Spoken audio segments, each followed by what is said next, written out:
Supe que algo no andaba bien desde que el nuevo CFO, Tomás Galván, pasó junto a mí sin siquiera voltear a ver. No fue solo el desdén, eso ya lo conocía de sobra, sino la forma en que apretaba los labios, como quien está a punto de firmar un crimen con tinta negra.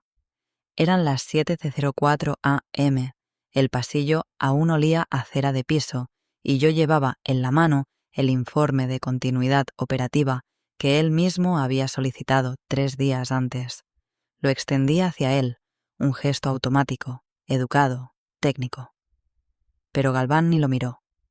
Siguió caminando como si yo fuera parte del mobiliario, un perchero, una planta artificial, una molestia de otra administración. No era nuevo para mí.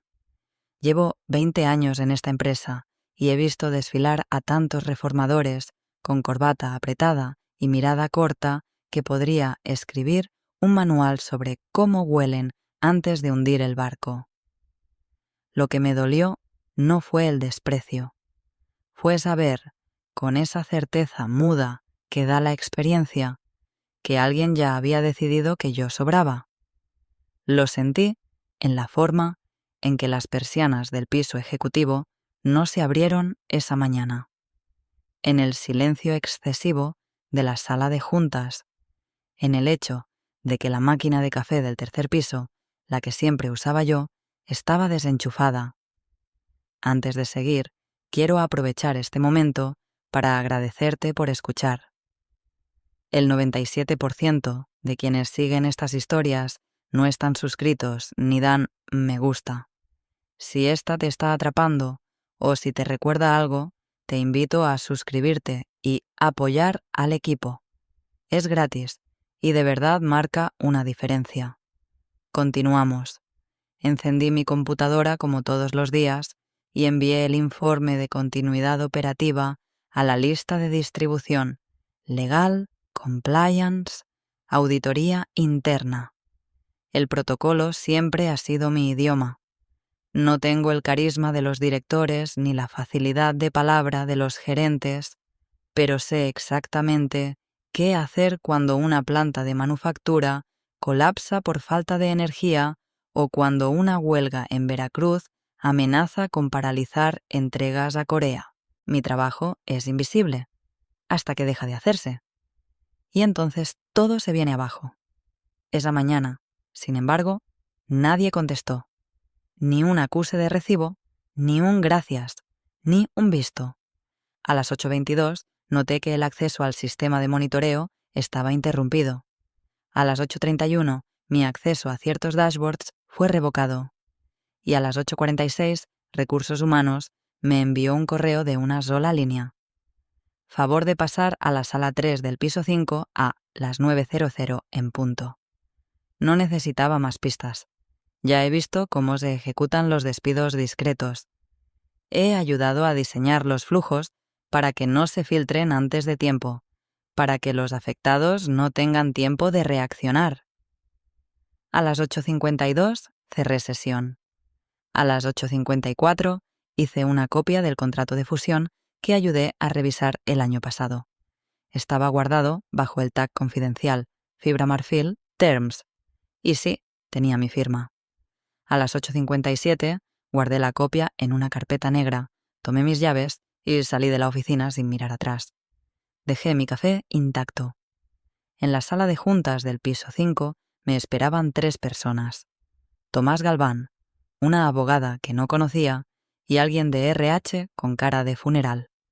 Galván no me dio la mano. No me ofrecieron agua. Solo un sobre Manila y una caja vacía. Estamos recortando gastos, dijo Tomás con voz neutra, como quien lee la fecha de caducidad en una lata de atún. Tu puesto ha sido considerado no esencial. No le respondí. No les di el gusto de una lágrima, ni siquiera de un «¿pero por qué?». Firmé. Tomé la caja. No tenía nada que empacar. Mis cosas importantes ya las había duplicado y enviado a mi correo personal meses atrás, cuando vi llegar a Galván con su Excel de machete y su sonrisa de PowerPoint. Bajé por las escaleras, no por el elevador. no por humildad, sino porque quería recordar cada peldaño. Me detuve un instante en el segundo piso, donde aún colgaba una foto de mi equipo durante el simulacro de continuidad 2019. Sonreíamos todos con casco y chaleco naranja. Fuimos los que evitamos que una fuga de amoníaco en la planta de San Luis se convirtiera en una tragedia. Ahora éramos invisibles. Salí del edificio a las 9:23 am. En mi bolso, junto al celular en modo avión, llevaba algo más valioso que cualquier liquidación: el anexo de continuidad crítica del contrato de fusión. Ese que decía, palabra por palabra, que ningún movimiento podía ejecutarse sin la revisión y firma de la persona clave responsable de continuidad operativa. Es decir, yo. Y acababan de despedirme sin avisarle a nadie. La sala 3 del piso 5 siempre había tenido un olor peculiar: desinfectante, miedo y café recalentado. Esa mañana no fue la excepción. Entré puntual, no por respeto, sino por precisión. Era una cita quirúrgicamente diseñada para amputar.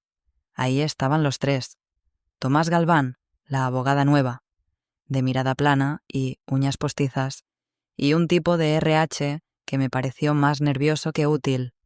Me ofrecieron una silla con ruedas que se iba de lado si no la alineabas bien.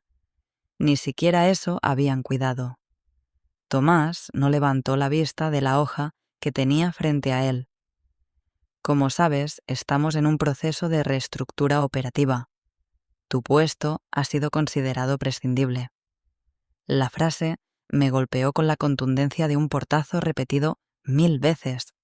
No había gracias, ni lo lamentamos, ni siquiera esa hipocresía clásica de tus aportes han sido valiosos. Solo una sentencia, impersonal y cobarde, leída como si fuera parte del instructivo de un microondas. La abogada deslizaba papeles como una croupier en casino barato: la carta de despido, el finiquito, la hoja de salida, y encima de todo, una caja vacía de cartón, con el logo de la empresa impreso a medias. Me hizo gracia, por un segundo, que incluso la caja viniera con errores de impresión. Tomás evitaba mirarme, como si mi rostro fuera un espejo que no quería enfrentar. Me pregunté si sabría quién era yo más allá del renglón presupuestal, si alguna vez había leído, aunque sea por accidente, el anexo que yo misma redacté sobre continuidad operativa. Ese que advertía claramente que la exclusión no notificada de un responsable clave activaba un bloqueo automático en los seguros estratégicos. Pero supuse que no. Él venía de otra industria, traído por el nuevo fondo como sangre fresca. Más que sangre, parecía cloro. Todo lo limpiaba, todo lo borraba. Firmé, en silencio. No pregunté por qué. No pedí explicaciones.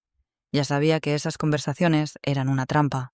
Te hacían hablar para luego usar cada palabra en tu contra. Guardé los documentos en mi portafolio, tomé la caja vacía y salí. Ninguno de los tres se movió. Ni un cuídate. Ni un gracias por todo. Nada. Solo el sonido del aire acondicionado y el zumbido absurdo de una luz fluorescente parpadeando como si también estuviera a punto de ser despedida. En el elevador me crucé con Mariana, la recepcionista, que al verme con la caja me preguntó con los ojos. No supe qué cara hice, pero se apartó como si cargara dinamita. Pasé frente a los cubículos. A varios los había entrenado yo misma en protocolos de emergencia, en matrices de riesgo, en análisis de impacto. Ninguno me dijo nada. Algunos ni me vieron. Otros fingieron no ver. No los culpo. Nadie quiere mirar de frente a alguien que acaba de desaparecer. En la entrada, escaneé mi gafete por última vez. El sistema aún no lo había desactivado. Me detuve solo un instante, lo suficiente para observar el mural motivacional que decía: juntos hacemos lo imposible. Sonreí con ironía. Aparentemente, echarme sin causar un incendio financiero. Sí era imposible. Caminé hasta mi coche con la caja en una mano y el portafolio en la otra. Antes de arrancar, respiré hondo y saqué de mi bolsa el anexo impreso. Revisé las firmas. Estaban todas: el director general, el jurídico, la aseguradora, el fondo y la mía. Junto a mi nombre, el título: responsable clave de continuidad operativa en procesos de transición crítica y reestructuras. Bien clarito. Pero claro, Galván no lo sabía. Y ahora tampoco tenía a nadie que le explicara lo que acababa de hacer. Yo no iba a decir nada. No todavía. A veces, lo más peligroso que puedes hacer es dejar que el otro crea que ganó. Porque no hay peor error que eliminar a quien sostiene los cimientos, sin verificar qué tan profundo estaban enterrados. Salí del estacionamiento subterráneo con esa sensación viscosa de los días en que el mundo cambia de forma pero nadie se da cuenta, como si la realidad hubiera resbalado apenas unos grados a la izquierda y todos siguieran caminando recto, directo hacia la pared. Manejé sin prisa, sin música. Cada semáforo era una pausa obligada para procesar lo que acababa de pasar, pero lo cierto es que no había nada que procesar, porque yo ya lo sabía. Lo supe desde semanas atrás, cuando Galván empezó a circular sus reportes de eficiencia en la junta de dirección como si fueran cartas de tarot. Llegué a casa y lo primero que hice fue apagar el celular. No silenciarlo, no ignorarlo, apagarlo por completo. Lo metí en un cajón con llave, junto a una tarjeta de acceso antigua, un USB encriptado y una libreta donde, años atrás, había anotado a mano los primeros flujos de emergencia del área de continuidad. La caja vacía seguía en el asiento del copiloto. Ni la había tocado. Encendí la tetera. Té negro con anís, como siempre. La taza era la de mi abuelo, una de esas que dicen «el mundo puede esperar». Me senté frente a la ventana y observé el tráfico de las 5 de la tarde en la avenida. La ciudad seguía girando. Autos, motos, bocinazos. Nadie tenía idea de que una empresa con casi 2.000 empleados acababa de perder su única póliza activa de continuidad operativa válida frente a aseguradoras y fondos de inversión. Nadie sabía que la cláusula 7.4 del contrato de fusión se acababa de activar automáticamente con mi despido no notificado. La empresa había cometido un error estructural, uno que no se resuelve con una disculpa ni con un reingreso simbólico. Lo que había pasado no era solo un despido injustificado, era una falla de diseño, porque el contrato que ellos estaban a punto de firmar, ese mismo que tenía como objetivo consolidar la fusión de 3 filiales bajo un nuevo holding con participación extranjera, tenía una línea muy clara, redactada por mí, aprobada por la aseguradora y firmada por todas las partes. La exclusión, remoción o inhabilitación no notificada de cualquiera de las personas clave indicadas en el anexo de continuidad suspenderá automáticamente la validez de las pólizas vinculadas hasta nuevo nombramiento y validación formal por el Consejo. Mi firma estaba ahí, al lado de la cláusula, y mi puesto acababa de ser eliminado por correo. Ni Galván ni Recursos Humanos sabían lo que habían hecho. El Comité Legal Interno, demasiado centrado en revisar balances y bonificaciones, tampoco. El director general, que había confiado en mí durante años, pero que últimamente se había dejado llevar por el canto de sirena del fondo, seguro pensaba que podía corregirlo más adelante. Pero los contratos no entienden de intenciones, los seguros menos. Me levanté, saqué el portafolio y extendí los papeles sobre la mesa del comedor. El contrato principal, el anexo técnico, el mapa de continuidad por áreas, la lista de contactos de emergencia, los protocolos de respuesta rápida en caso de siniestro. Todo había sido aprobado hacía 9 meses por las partes involucradas en la fusión. Yo era responsable directa de que eso se hubiera concretado, y ahora, sin saberlo, ellos habían arrancado la válvula de seguridad sin cerrar primero el gas. A las 6 en punto sonó el interfono. Era la vecina que venía a devolverme una azucarera. Le abrí. Hablamos de cosas pequeñas, de su nieto, del calor.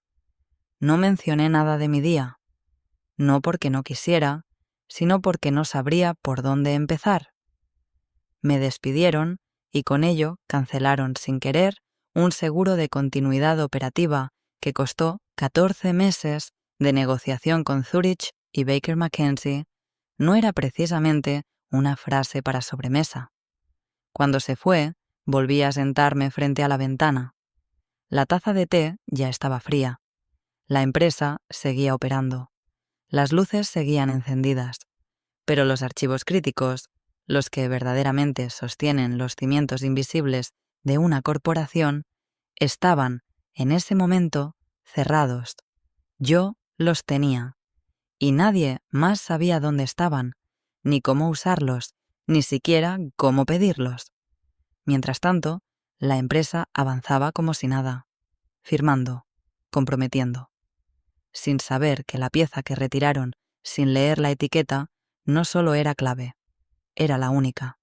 Y ahora estaba sentada en silencio, con el celular apagado, mirando el cielo oscurecerse mientras el reloj de la cocina marcaba las 18:42 y la póliza de responsabilidad corporativa seguía oficialmente suspendida.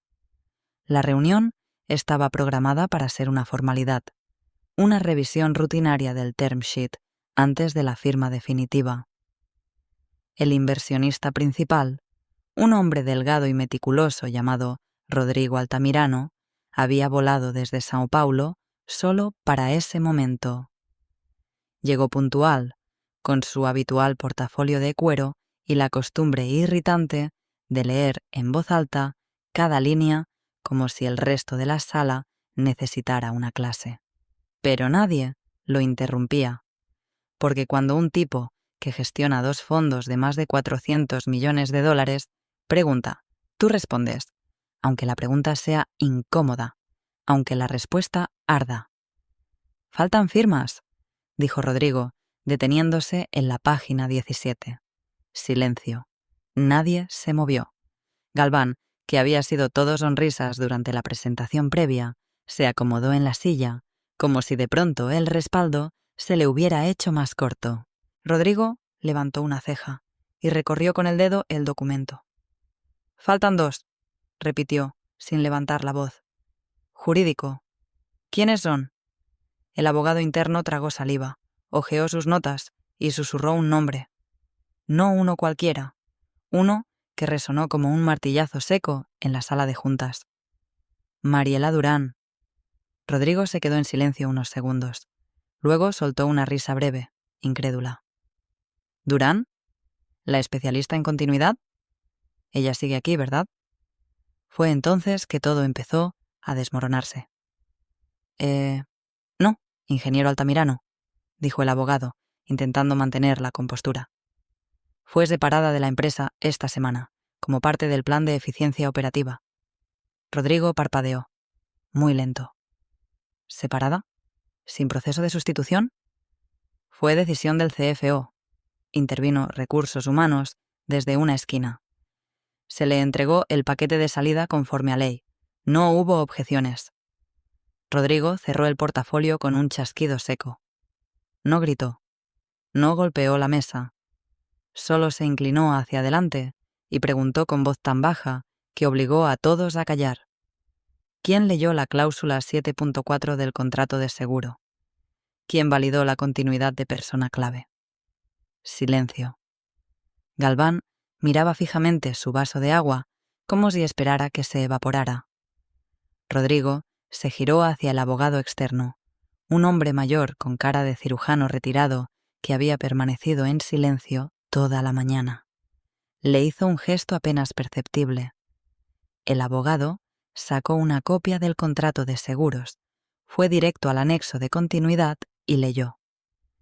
En caso de que una persona clave identificada en el anexo B sea removida de su cargo sin proceso de transferencia, evaluación de impacto operativo y validación formal del comité correspondiente, la póliza de responsabilidad quedará suspendida automáticamente hasta nuevo aviso. Luego hizo una pausa y remató. Mariela Durán está mencionada 3 veces. Una de ellas con obligación explícita de firma para validación de fusión. Rodrigo se reclinó en su silla. Luego se giró muy despacio hacia Galván. ¿Usted la despidió? Sí, dijo Tomás, intentando recuperar algo de dignidad. Su puesto era prescindible. No afectaba el core operativo. No estábamos obligados a... ¿No afectaba el core operativo? Interrumpió Rodrigo, por primera vez levantando la voz.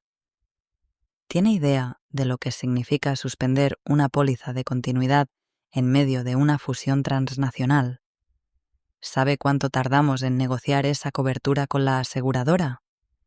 ¿Quién demonios le autorizó ese movimiento? Galván abrió la boca, pero no salió sonido. Rodrigo giró hacia el fondo de la sala. ¿Está el director general en el edificio? Alguien respondió que no, que estaba en una videollamada con los socios de Madrid. Rodrigo asintió. Pues que se desconecte. Y que venga ahora. Porque este contrato no se puede firmar. Porque el seguro está congelado. Porque a alguien se le ocurrió que una especialista en continuidad era prescindible. El abogado externo no dijo nada más. Solo puso sobre la mesa el anexo firmado, con la rúbrica de Mariela. Y al lado, un post-it que aún conservaba de la última vez que ella les corrigió un plan de evacuación. Si vas a quitar piezas, al menos entiende el sistema. Rodrigo lo leyó. Y no volvió a reír. La llamada entró a las 3:17 p.m., justo cuando estaba regando las plantas del balcón. Vi el número en la pantalla del fijo, ese teléfono que casi nadie usaba ya. Y supe que algo había reventado. Nadie marca al fijo en 2025 salvo por 2 motivos, amenazas legales o errores graves. Respondí con calma, sin siquiera secarme las manos. ¿Mariela Durán?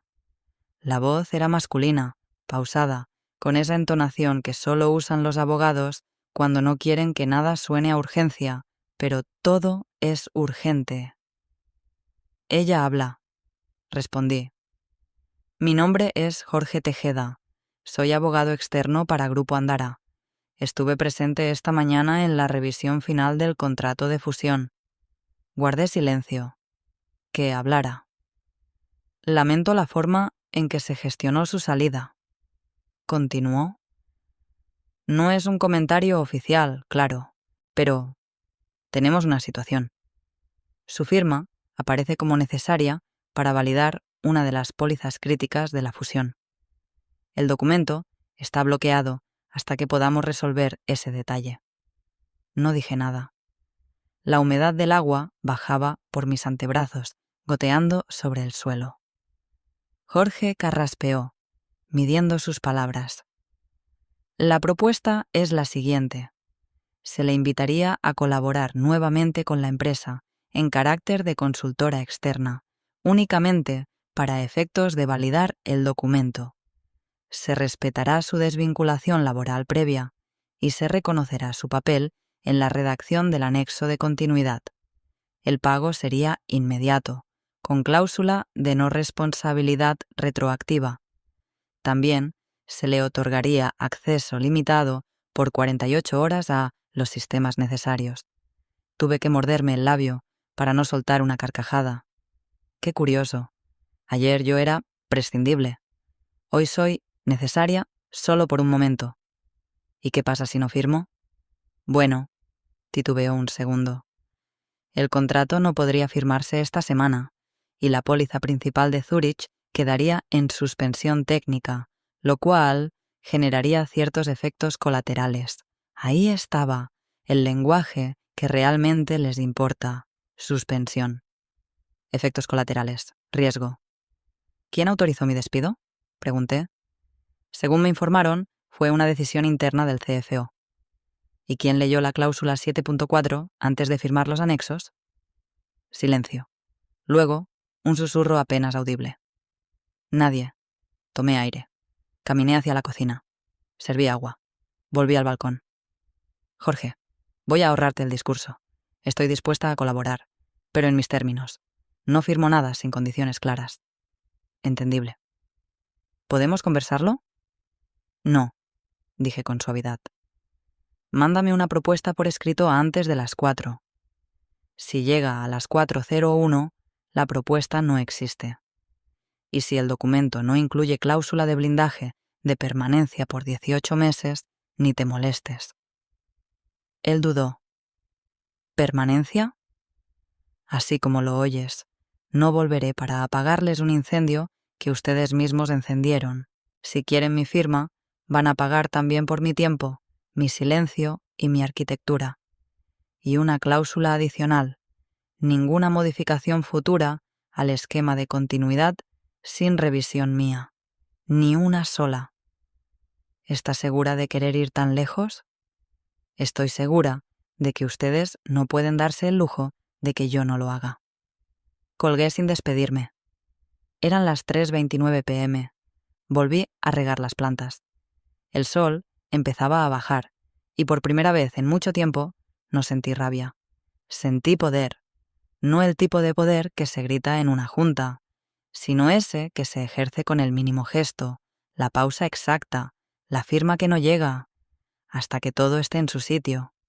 Rodrigo Altamirano se puso de pie tan bruscamente que la silla crujió y rodó hacia atrás, golpeando la pared de vidrio con un ruido seco que heló la sala de juntas. El aire acondicionado no fue suficiente para disimular el cambio de temperatura. Alguien sudaba, alguien temblaba, todos sabían quién. ¿Quién autorizó esto sin leer el anexo?, preguntó sin levantar la voz, pero con una claridad quirúrgica que cortaba el aire como bisturí en cuello. Nadie respondió. Tomás Galván, el flamante CFO, mantenía la mirada fija en su tableta, como si de pronto su calendario fuera más importante que un contrato de 240 millones bloqueado por una firma. Recursos humanos, es decir, Lucrecia, jugueteaba con su pluma como si no fuera la misma que firmó el proceso de desvinculación apenas 48 horas antes. El director general seguía en la línea de Zoom, congelado, literalmente, porque su cámara se había trabado en el peor momento, con cara de «esto no estaba en el guión». Rodrigo caminó lentamente hasta el centro de la mesa. «Repasemos», dijo, sin esperar permiso. Ustedes sabían que había una cláusula de continuidad. Sabían que Mariela Durán era una persona clave designada por contrato. Sabían que su salida requería revisión, reemplazo validado y notificación oficial a la aseguradora, y aún así decidieron despedirla por correo. El abogado externo abrió una carpeta. Mostró el documento. Señaló la sección. Cláusula 7.4. Suspensión automática de cobertura en caso de remoción no notificada de persona clave. También detiene la validación del contrato de fusión hasta restablecer los términos. Rodrigo volvió a mirar a Galván. ¿Y entonces? El CFO intentó hablar, pero solo emitió un sonido entre suspiro y quejido. Yo creí que era un rol técnico, que no tenía impacto directo en el deal. Rodrigo se rió. No con alegría, con incredulidad, con la furia contenida de quien acaba de descubrir que el tipo al volante no solo no sabe manejar, sino que pensó que el freno de mano era decoración. Técnico, repitió, como quien prueba una palabra ajena. Tú firmaste sin leer, y ahora todo está congelado. Zurich no va a emitir cobertura si no tenemos su validación. El contrato no se puede firmar. ¿Lo entiendes? No, se puede firmar. Lucrecia de RH, viendo que la sombra se acercaba a su escritorio mental, intentó interrumpir. Pero si logramos restablecer contacto con ella, quizá podamos reactivarlo rápido, sin ruido. Rodrigo le clavó la mirada. ¿Ustedes creen que esto es reversible con una disculpa y una llamada? Mariela Durán tiene la sartén, el fuego y el gas, y ustedes le regalaron la cocina entera. El rumor empezó a circular a las 4:07 p.m., primero en los grupos de WhatsApp de los gerentes, luego en las cocinas, luego en las conversaciones que se detienen cuando alguien entra. Se cayó la firma. El seguro se bloqueó. Fue por lo de Mariela. ¿Mariela quién? En el piso 6, el equipo de operaciones ya sabía. En el piso 8, alguien de compliance reenvió discretamente el anexo de continuidad a 3 contactos externos. En el piso 10, alguien del fondo pidió copia del acta de despido. La palabra suspendido ya flotaba como nube tóxica. Y en medio de todo, un nombre empezó a repetirse con más fuerza que el del propio CEO. Mariela, la única que podía revertir el desastre, era también la única que había salido por la puerta trasera sin hacer ruido, la que no había respondido correos, la que no estaba en nómina, la que no debía estar enterada. Pero claramente lo estaba, porque a las 4:13 p.m. la oficina de Jorge Tejeda, el abogado externo, recibió un correo de una sola línea. Revisé la propuesta, acepto bajo condiciones. Adjunto venía un PDF con 3 páginas. Cláusula de permanencia por 18 meses, esquema de validación exclusiva para procesos con aseguradoras y una advertencia clara. Toda firma estará sujeta a condiciones de arquitectura operativa estable y no modificable sin mi revisión. Rodrigo lo leyó en voz baja. Luego levantó la vista. Sonrió. Al menos alguien aquí sí entiende el negocio. Nadie vio llegar a Mariela por la entrada principal, porque no entró por ahí. A las 7:52 de la mañana, un vehículo gris sin logotipos estacionó junto a la puerta lateral de carga, la que usan los proveedores y los empleados del turno nocturno que no quieren cruzarse con los ejecutivos. Vestía sobria, sin maquillaje, con el cabello recogido y una carpeta negra bajo el brazo. No traía gafete. No lo necesitaba. La recepcionista, al verla cruzar el pasillo, se quedó con la boca entreabierta. Alguien en el elevador bajó la mirada y se hizo a un lado. Otro fingió leer algo en el celular. El silencio era el mismo que se hace cuando pasa un velorio. Pero el muerto, esta vez, era otro. Llegó directo a la sala de juntas del piso 12, donde ya la esperaban Rodrigo Altamirano, el abogado externo y 2 miembros del consejo. Galván no estaba. Se decía que había sido reubicado temporalmente en la filial de Santiago. Otros decían que se había tomado un descanso estratégico. Lo cierto es que nadie lo mencionó. Sobre la mesa estaban los documentos actualizados, la nueva versión del contrato de fusión, revisada a contrarreloj la noche anterior, el anexo de continuidad, ahora con una cláusula adicional titulada Permanencia operativa crítica, externa. Mariela leyó en silencio, corrigió una palabra mal usada, firmó con tinta negra y luego, sin levantar la voz, extendió su propia versión del acuerdo. 3 hojas más, impresas por ella, firmadas ya de su puño y letra. El abogado del fondo leyó en voz alta. Por medio del presente documento, se establece que la consultora Mariela Durán será nombrada asesora estratégica de riesgos y continuidad por un periodo inicial de 18 meses, renovable automáticamente, salvo objeción explícita del Consejo. Pausa. Toda decisión relacionada con arquitectura operativa, seguros vinculados o validaciones de continuidad deberá ser evaluada por dicha asesora y contar con su visto bueno por escrito. Rodrigo firmó primero, luego el director legal, luego el presidente del consejo. Nadie objetó, nadie osó, porque todos sabían que si no firmaban eso, no había trato. Y si no había trato, no había póliza. Y sin póliza, había quiebra. ¿La aseguradora recibió copia del nuevo anexo?, preguntó Mariela, como quien pregunta si ya se lavaron los platos después de una fiesta. «Sí», respondió Rodrigo. Confirmaron a las 6:11 a.m. que la cobertura ha sido reactivada. En efecto, con su firma. Mariela asintió. No dijo nada más. La llevaron a su nueva oficina en el piso ejecutivo. No era la que tenía antes. Esta era más grande, con vista al parque. Aún olía a pintura fresca. En la puerta no había placa de metal ni letrero corporativo. Solo un pequeño post-it amarillo, escrito a mano, con marcador fino.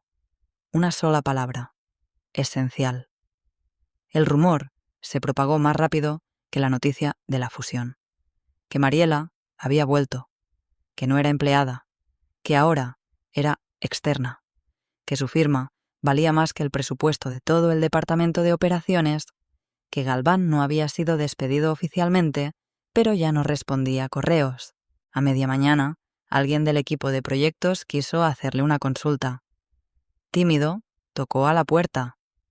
Mariela abrió, lo escuchó, le pidió 3 documentos que ni sabía que existían y luego respondió con la serenidad de quien domina la estructura completa, no solo el manual. El joven salió pálido. Lo que había presenciado no era solo conocimiento técnico. Era el tipo de poder que no se muestra, pero se respira, como una columna de acero detrás de una pared de concreto. En el consejo, nadie más volvió a usar la palabra prescindible. Y en los pasillos, cuando alguien se atrevía a preguntar por ella, no decían la que despidieron, decían la que volvió. Aunque en el fondo todos sabían que nunca se había ido. Solo había apagado la luz, para que notaran la oscuridad. El cambio no llegó con tambores ni comunicados grandilocuentes. Llegó como lo hace el invierno en las zonas altas. Primero el silencio, luego la escarcha y después la certeza de que todo lo anterior ya no sirve. En la primera semana de su regreso, Mariela no movió un solo mueble. No trajo plantas, no colgó cuadros, no actualizó su firma de correo. Pero cada documento que salía de su oficina era una enmienda al viejo orden. El primer memorando que firmó era breve. Una sola hoja. Asunto: protocolo obligatorio de revisión de impacto operativo para toda desvinculación de personal. Adjuntó un esquema de 4 pasos: evaluación, simulacro, validación, autorización. Cada paso debía ser firmado por ella. No por un gerente, no por un director, por ella. En la última línea, un recordatorio: la ignorancia no exime de consecuencias operativas. Recursos Humanos lo recibió con cara de incredulidad.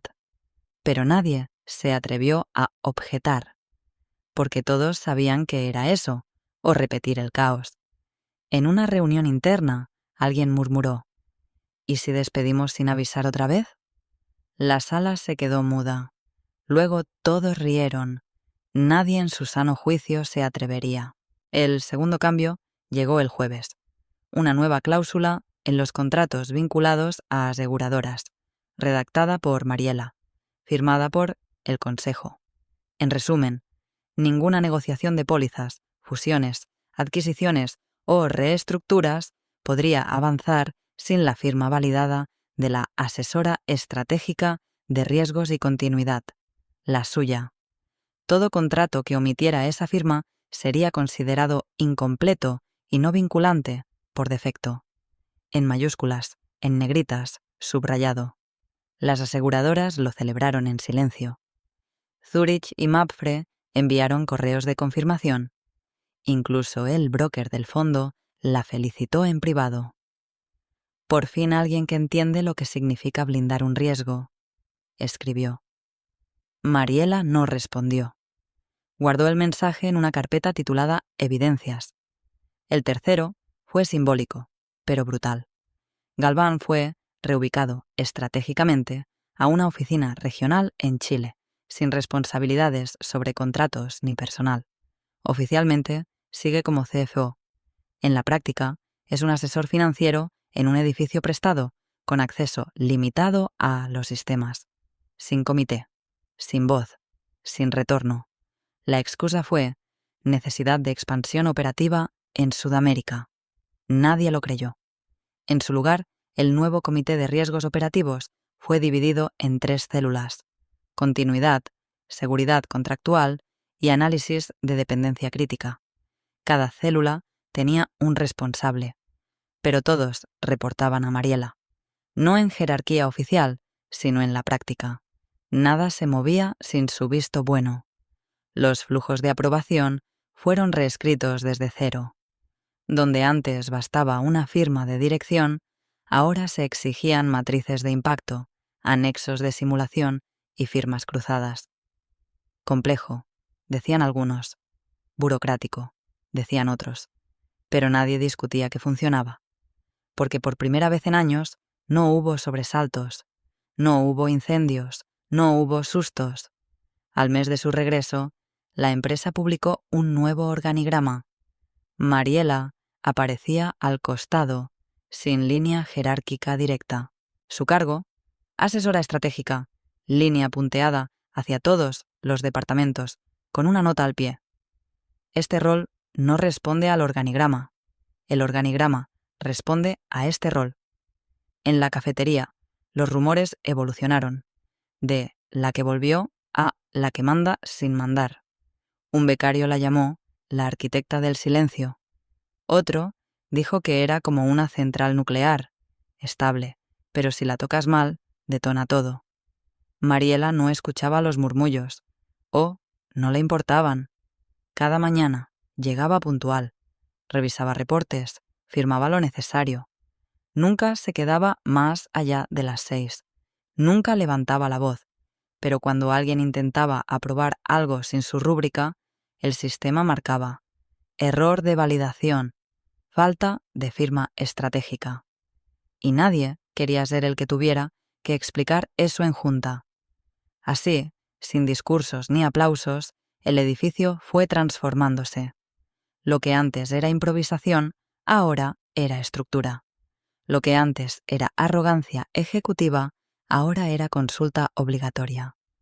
Nadie lo dijo abiertamente, pero todos sabían que si el contrato de fusión se firmaba, era gracias a una sola cosa: que Mariela, después de haber sido echada sin ruido, había regresado a reescribir las reglas, desde dentro, con tinta indeleble. El salón estaba en silencio, no el silencio incómodo de una sala de espera, ni el forzado de una reunión tensa. Era ese silencio que solo ocurre cuando todos contienen la respiración sin saber que lo están haciendo. Sobre la mesa de mármol, el contrato final de fusión estaba extendido como un altar. 10 copias impresas, 124 páginas cada una, 9 firmas y un solo espacio en blanco. Rodrigo Altamirano, con los lentes a media nariz, recorría las páginas lentamente. Revisaba que cada hoja tuviera sus iniciales, que cada cláusula estuviera donde debía, que cada coma no solo fuera legalmente válida, sino estratégicamente colocada. Finalmente llegó al final. Giró el contrato hacia el lado opuesto de la mesa. Hizo una pausa y miró directamente a Mariela. «Falta la tuya». Mariela no se movió al instante. Se tomó el tiempo de sacar su pluma. Una negra, de trazo fino, la misma que usó para firmar la primera versión del anexo de continuidad 3 años atrás, y la sostuvo entre los dedos, como quien decide si abrir o no una puerta cerrada durante demasiado tiempo. «Antes de firmar», dijo con serenidad, Hay un anexo más que debe añadirse. Rodrigo arqueó una ceja. Los otros presentes intercambiaron miradas. El abogado del fondo la observó sin sorpresa. Sabía que venía algo. Siempre viene algo cuando alguien ha sido subestimado. Mariela deslizó un documento de una sola página. Encabezado simple. Lenguaje claro. Título: Cláusula de renovación automática de consultoría estratégica. En esencia, estipulaba que su contrato como asesora externa se renovaría cada 12 meses, salvo objeción formal del Consejo, con un periodo mínimo de permanencia de 3 años. Y una línea final, directa. Ninguna aseguradora podrá ser sustituida sin revisión y firma de la asesora. Ningún contrato podrá omitirse de esta supervisión. Rodrigo leyó. No frunció el ceño. No chasqueó la lengua. Solo esbozó una media sonrisa, como quien reconoce un golpe limpio. ¿Y si no lo firmamos? Mariela apoyó las manos sobre la mesa, sin alzar la voz. Entonces buscan otra firma que se atreva a asegurar una fusión sin póliza válida. O buscan otra asesora. O cancelan todo y explican al fondo por qué decidieron jugar con fuego. Rodrigo se reclinó en su silla. Miró a los demás. Nadie dijo nada. Nadie quería ser el que abriera la boca para quedar como el último idiota que dudó de ella. «Firmamos». Mariela asintió. Colocó su firma al pie del contrato. Luego firmó el anexo. Entregó ambas hojas al abogado del fondo, quien las acomodó en la carpeta final, con el cuidado de quien resguarda la última pieza de un mecanismo complejo. La sala volvió a respirar. En una esquina, alguien tosió para romper la tensión. El presidente del consejo extendió la mano. «Gracias, Mariela. Sin ti esto no...» «Lo sé», respondió ella, sin falsa modestia. Rodrigo cerró el portafolio. Se puso de pie. Y antes de salir, miró a todos con una claridad seca. «Esto no se llama negociación, se llama corrección». Nadie volvió a nombrar a Galván. Su escritorio había sido vaciado en silencio, sin comunicados, sin despedida. Solo quedó una nota en la pantalla apagada de su computadora. Usuario no autorizado. En el pasillo, alguien del equipo legal comentó en voz baja. ¿Te imaginas qué habría pasado si no la hubieran echado? Otro respondió. No estaríamos blindados ahora. La empresa siguió adelante. El contrato se firmó. Los fondos fueron liberados. Las aseguradoras activaron cobertura completa. La fusión fue anunciada con bombo y platillo, con una rueda de prensa donde mencionaron palabras como fortaleza, adaptabilidad y visión a futuro. Pero en la práctica, todos sabían la verdad. La mujer a la que consideraron reemplazable se convirtió en la única firma que importaba, y ahora, cada vez que un nuevo ejecutivo entra a la oficina y pregunta quién es esa asesora que no aparece en el organigrama pero firma todo lo importante, alguien solo señala hacia arriba, hacia la puerta, con el post-it amarillo que sigue ahí, sin marco ni placa. Esencial.